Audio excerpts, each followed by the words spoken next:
TGPSC లోపాలను సరిదిద్ది తమకు న్యాయం చేయాలని డిమాండ్ చేస్తూ గ్రూప్ 1 అభ్యర్థులు ఇందిరా పార్క్ వద్ద ధర్నా నిర్వహిస్తున్నారు. జియో 29 రద్దు చేసి జియో 55 ప్రకారం మళ్లీ పరీక్ష నిర్వహించాలని నిరుద్యోగ జేఏసీ డిమాండ్ చేసింది. నిరుద్యోగ జేఏసీ ధర్నాకు రాజ్యసభ సభ్యులు ఆర్ కృష్ణయ్య హాజరయ్యి మద్దతు తెలిపారు.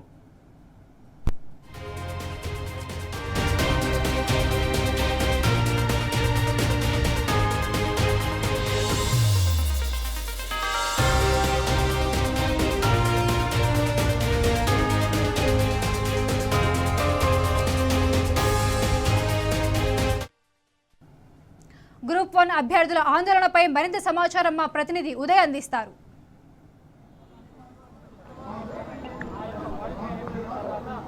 ఉదయ్ చెప్పండి.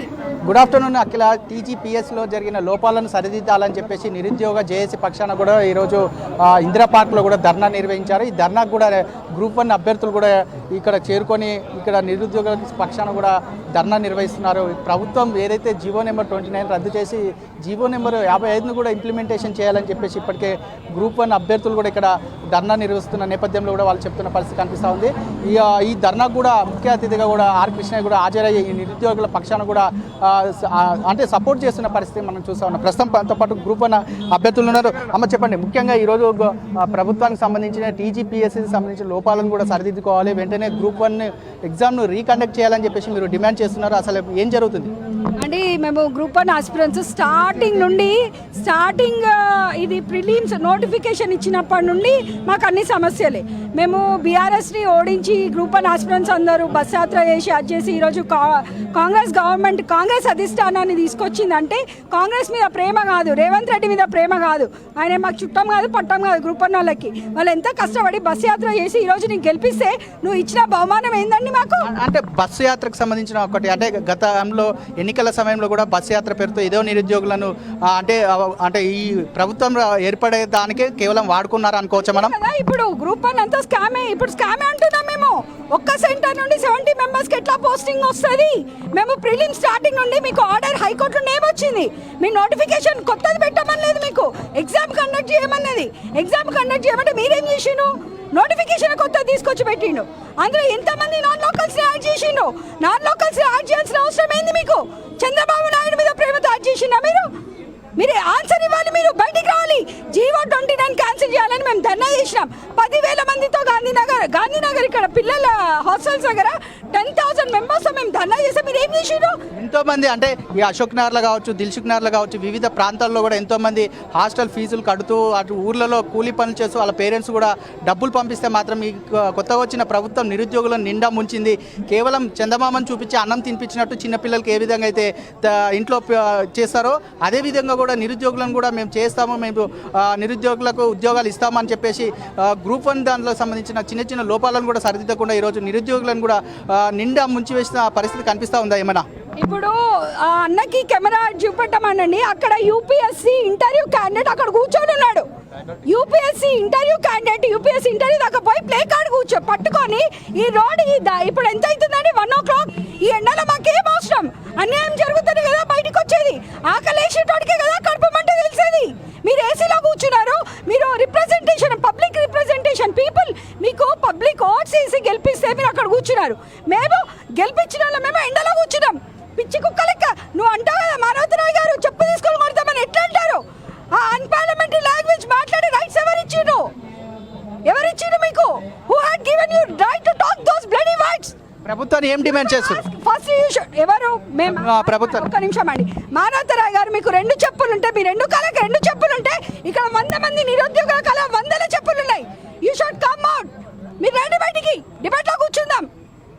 నేను రేఖా సింగ్ మాట్లాడుతున్నా, రండి మీరు ఎక్కడ రమ్మంటే నేను ఒక్కడ వస్తా. I'm ready for debate for this group 1 issue. అన్న చెప్పండి, అంటే నిరుద్యోగుల పక్షాన కూడా ఈరోజు ధర్నా నిర్వహిస్తున్నారు. గ్రూప్ 1 సంబంధించిన ఇప్పటికే ఎగ్జామ్ కండక్ట్ చేయాలని చెప్పేసి చెప్తున్న పరిస్థితి కనిపిస్తూ ఉంది. అసలు గ్రూప్ 1 అభ్యర్థుల నుంచి ఎలాంటి స్పందన మీ దృష్టికి వచ్చింది? దాన్ని ప్రభుత్వం దృష్టికి ఏ విధంగా తీసుకెళ్తారు? నేను ఈ రాష్ట్ర ప్రభుత్వాన్ని ఒకటే డిమాండ్ చేస్తున్నా.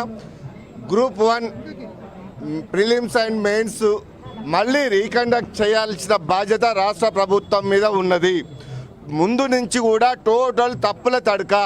ఇది 2011లో వేసినటువంటి నోటిఫికేషన్ తర్వాత ఆర్ కృష్ణ గారి నేతృత్వంలో నేను ఎన్నోసార్లు రాష్ట్ర ప్రభుత్వం మీద దండయాత్ర చేసి ముట్టడిలు చేసి ధర్నా రాస్తారోకోలు చేస్తే ఈ నోటిఫికేషన్ నామమాత్రంగా గత ప్రభుత్వంలో మరి గ్రూప్ 1 నోటిఫికేషన్ కావాలని చెప్పి కల్వకుంట్ల చంద్రశేఖర్ గారు నోటిఫికేషన్లు వేస్తే ఇప్పటికి కూడా ఉన్నటువంటి నోటిఫికేషన్ మొత్తం తెలంగాణ రాష్ట్ర ప్రభుత్వం వేసింది.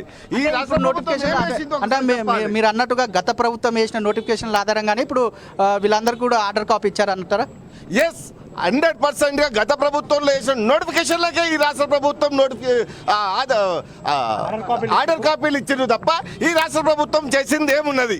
రెండవది, నేను గత ప్రభుత్వంలో వేసిన నోటిఫికేషన్ ఎగ్జామ్ పెట్టి సజావుగా జరపాలని చెప్పేసి రాష్ట్ర ప్రభుత్వాన్ని మేము కోరితే, మేము రాష్ట్ర ప్రభుత్వాన్ని కూడా ఏ విధంగా అంటే గ్రూప్ 1 ఆఫీసర్లు ఒక్కొక్కరు 5 పోస్టులు 4 పోస్టులు ఒక్కొక్కరి మీద రుద్దితే వాళ్ళ ప్రభుత్వ యంత్రాంగం ఏ విధంగా నడుస్తుంది?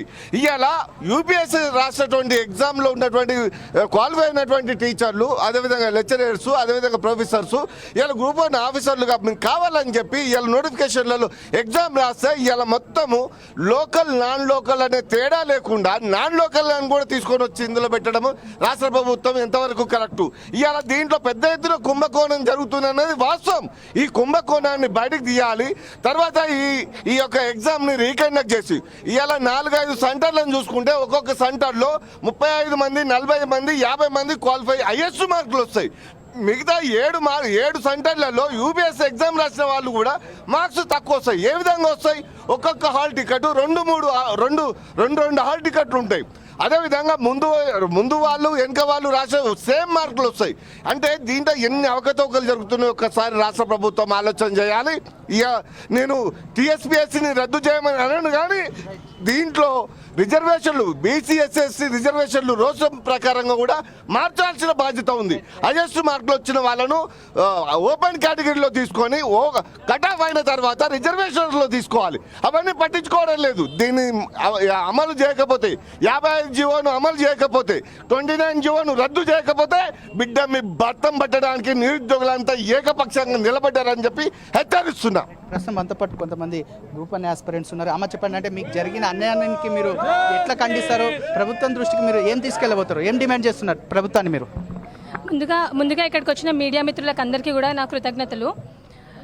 నేను ఒక్క విషయం చెప్దామనుకుంటున్నాను. మహేందర్ రెడ్డి గారిని అసలు ఎందుకు అపాయింట్ చేశారు? అది నా ఫస్ట్ క్వశ్చన్. ఎవరైనా కూడా కనీసం 3 ఇయర్స్ సర్వీస్ ఉండాలి. అలాంటిది మహేందర్ రెడ్డి గారిని ఎందుకు అపాయింట్ చేశారు? అసలు హూ ఇస్ మహేందర్ రెడ్డి గారు? ఇంతకుముందున్న ప్రభుత్వం అప్పుడు రేవంత్ రెడ్డి గారు చెప్పారు that Mahender Reddy is not deserved candidate.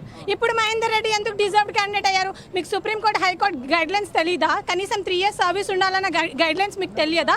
ఎవరి బెనిఫిట్ కోసం మహేందర్ రెడ్డి గారిని మీరు అపాయింట్ చేశారు? This is my first question.